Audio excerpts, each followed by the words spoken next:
Hello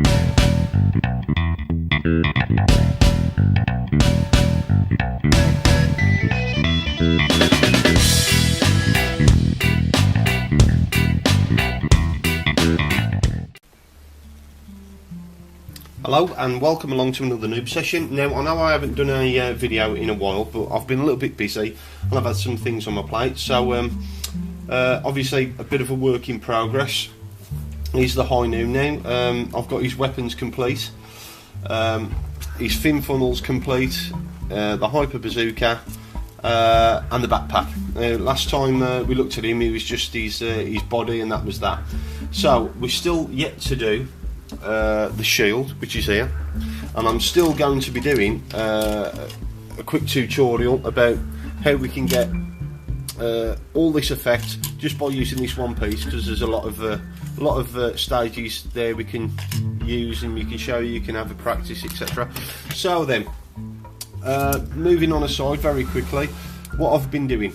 Well, secondly, I'd like to give a big thank you to Justinius Builds, who found my YouTube channel, subbed me, and just a few weeks after that I was invited along to Gunpla Fixations, aka Jim, his hangouts that he has about every fortnight or so, and those are just a group of like-minded guys who like to make Gundams and models, etc. And we was just having a general chit chat about getting into it. And obviously, as you may already know, this is the only second one I've done, so I'm fairly new to that. Right then, by the way, if you would like to see Modely Mush on that hangout, give it a click here, and and there'll be a link there, and that'll take you straight through to Jim's page where that hangout is. It's about 2 hours long, so make yourself a cup of tea. Right then, what else I've been up to in the past month? I went to the IPMS show. I think that stands for the International Plastic Model Show.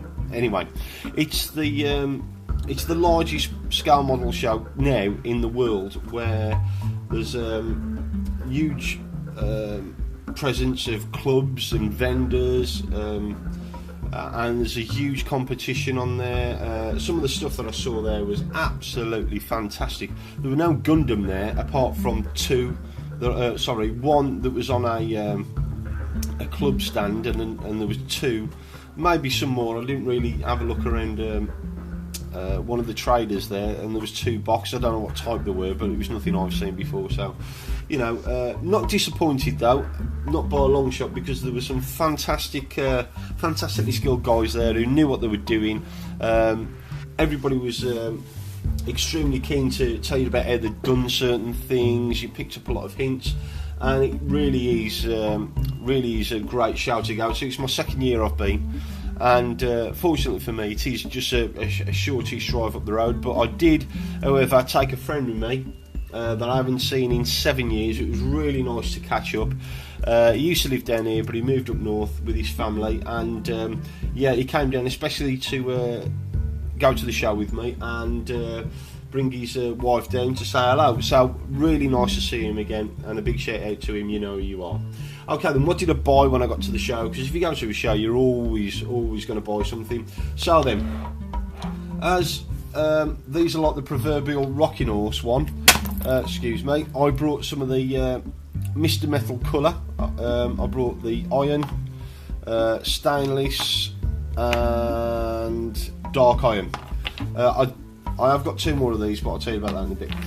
These are, as you know, are the buffable paints, and I want to keep those for a couple of purchases I've got on pre-order, and there's one on back order from HLJ. They would happen to be the Geradoga and the Sazabi, which I'm really looking forward to getting. Hopefully they'll be here before Christmas. The Sazabi is released on December the 12th, I believe. They may have a Hobby Link TV. They may have a video unboxing, something along those lines. We're going to see a bit more detail about the kit and what parts are in it. From what I've seen of it online, some of the some of the parts are massive. The legs are about yay big in comparison to the Nu. They are, you know, enormous. So what else did I buy at the show? Oh, right then, this is what I got. I got myself a couple of scribers. I've got the trumpeter scriber, and I've got myself the Tamiya P cutter. Now the reason why I brought these were to what can I say, enhance my skills, better my skills. What I want to do, I also got some scribing templates and some dyno tape. What I want to do, I want to, you know, up my level of skill as far as adding detail to models. With these two purchases, you know, I should be getting in December sometime. I do want to add a bit of extra something to the kits, because on this one, as you know, I added some metal parts here, there and everywhere, and used some metallic colours, and you know, I'm really happy with so far the way it turned out. But with the next kit, I want to do that plus a little bit more. So what did I get as well? Now, I didn't buy these from the show. Now, this is going to be really hard to focus on. Right then, I found online a company called Ocean Spirit, and they're a Japanese company who specialise in making photo-etched parts for ships, various scales, like your little guns that go on the decks, etc, etc, railings and what have you, and they're very good. Now they're now also doing a line of little it's hard to describe, little effect parts that are really tiny. They're photo etch. Now they come in sizes from little circles, they are, with different patterns on. The ones that I've got here are the 1mm up to the 1.8, and they do another fret of exactly the same shapes but larger, and I think they go up to about 6mm, and they're on, I think the website is just called os2010.com. Now it's a Japanese website, so if you're using a mobile device, the chances are the Google won't translate it, but if you're on your laptop or your PC, you'll get the Google translation of where to find them. But it's not you don't have to trawl through pages and pages to go and find them. It's just a few clicks and you'll come across them, and you'll see there's some still images of these in use with I think there's a Neo grade Sazabi on there, and that was it then. Once I saw that, I thought, that is it, that is what I want to do. So like I said, I'll be using some of these, using some scribing templates to get some more detail into the panels, the scribing tools themselves, plus I've got a pin vise with an actual needle in it to help me, and I've got some dental tools on the way as well, and they're all going to be helping me to you know, better my modelling, etc. So then, what else did I get? Right, I also got myself, this is again not from the show, some the other one's knocking around somewhere but I can't find it, these Flory Models weathering washes. Now these are a clay based wash, so there are no nasties in there. It's basically a coloured clay pigment, whatever, and a carrier, which is water with a couple of additives in to make it flow a bit better, like a flow enhancer.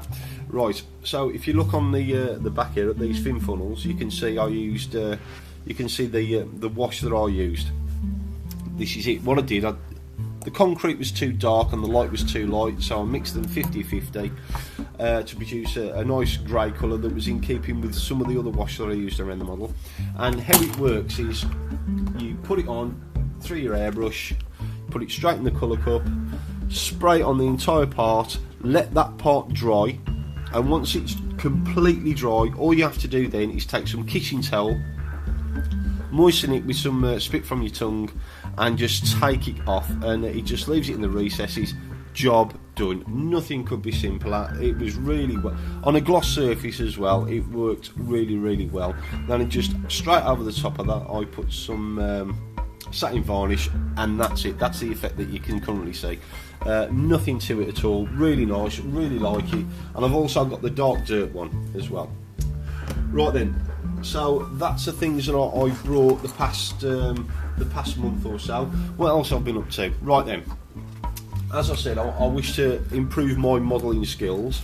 So everybody knows there's nothing fiddlier than aircraft. They are super fiddly in my eyes anyway. So I went out and brought a couple of very inexpensive kits. This one was about £8. This is the Eurofighter Typhoon. As you can see, I've got to the point where I've sanded it all down, filled all the joins etc with this perfect plastic putty, which incidentally is a dream to work with if you've never used putty before, which I really haven't. Put it down with a cocktail stick, or what I did find very useful are these shapers, these moulding shapers that you can buy from art supplies that look like a rubber paintbrush. Excuse me. So you put it down using one of them, get it into the crevices, then all you have to do is moisten your cotton bud and then come along and wipe it away, and that it just leaves a perfect seam. Well, it's not even a seam anymore, it's a join, a perfect join. So yeah, that's where I'm at with that. Don't worry, I'm not going aircraft mad. It's just that, like I said, I wanted to, you know, after you've put the filler in etc, and you're going to have to use scribing tools, and I didn't really have anything to do it on. So like I said, I purchased a couple of cheap aircraft, and I'm not going to use these as Joe kits, you know. I'm going to finish them, you know, and I'll show you the results when they're done. But yeah, so that's where I'm at with what I've been up to the past month. So excuse me. Okay then, so what have I got planned for this month leading up to Christmas? Obviously really looking forward to getting my 2 kits from Hobbylink.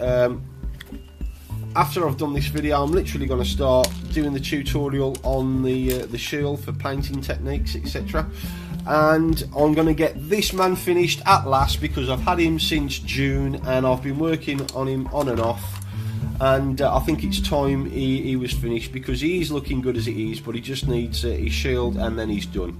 So I think that is about it. So until next time everybody, thank you very much for tuning in. Don't forget to go and watch the Gunpla Hangout with me and Jimbo and Justinius, and Simon from Gundam UK as well, and there's other couple of cool guys on there.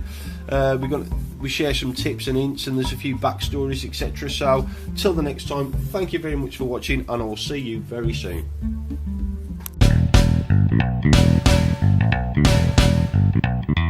Thank